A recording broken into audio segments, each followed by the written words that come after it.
welcome to our Ayurveda talk. We actually have a couple of different things that we're going to be addressing tonight. I wanted to talk to you guys about some abdominal disorders that show up because of ignoring natural urges and also eating improper foods and things like that. So, I have a couple clients that are dealing with fluid in the belly, also called ascites. It's pretty serious stuff.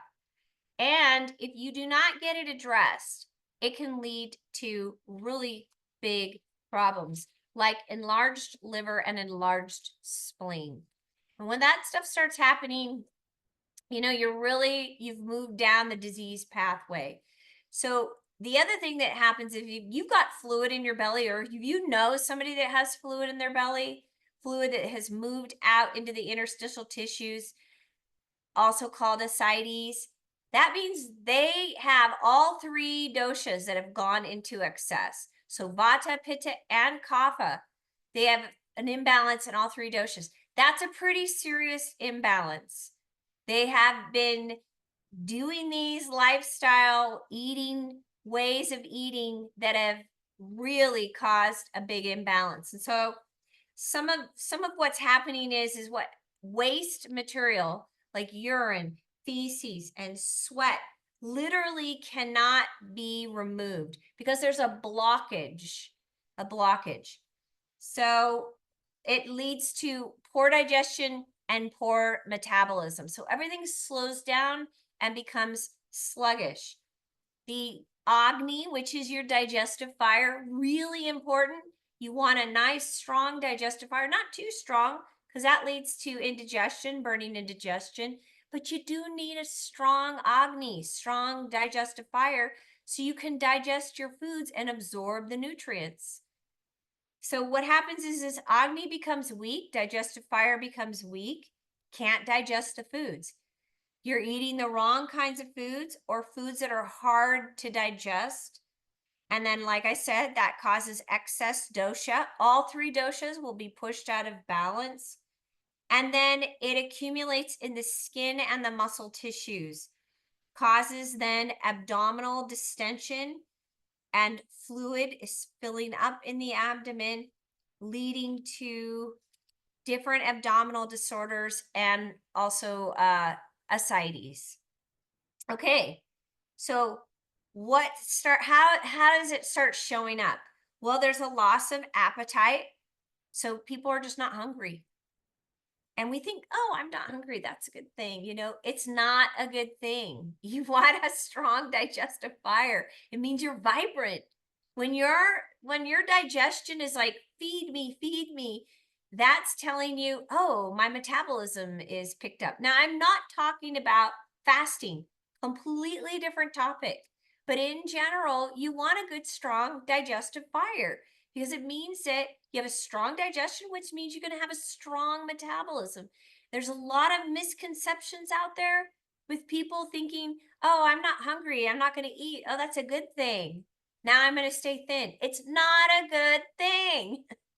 Okay, so sluggish digestion, and also people are unable to tell if they've actually digested the food that they've eaten. So they can't even tell that their food has been digested. And by the way, it takes between 3 to 4, sometimes 5, to complete digestive cycle, 5 hours. Right? That's from a Western medicine doctor. But in Ayurveda, we typically say 4 hours between meals. You do not eat. People that, oh, I'm a grazer. No, you need to have a break between your meals so your food can be properly digested. Because if you eat and then 30 minutes later you eat again, or an hour later, you're stopping your body's ability to complete the digestive cycle. And then that's when ascites and fluid in the belly and things like that, undigested food, starts to accumulate in the system. Okay, so other things that will start happening. If you're not digesting your foods properly, then what will happen is over time you will have a loss of physical strength. Remember, it's moving into the skin and the muscle tissues. That's causing an an imbalance, an excess of dosha there. Okay. And the other thing that will happen is people will become breathless when they exert themselves, or just breathless in general.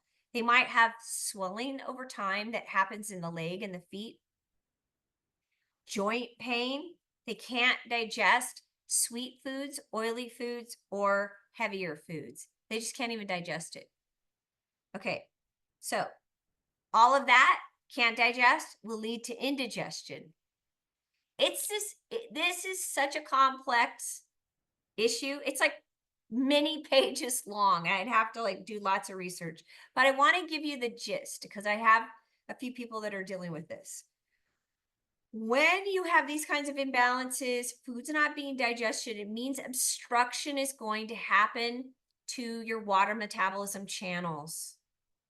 And if that happens, they get blocked, then that means that normal excretion of sweat and water and normal like fluids that should be getting removed can't be removed.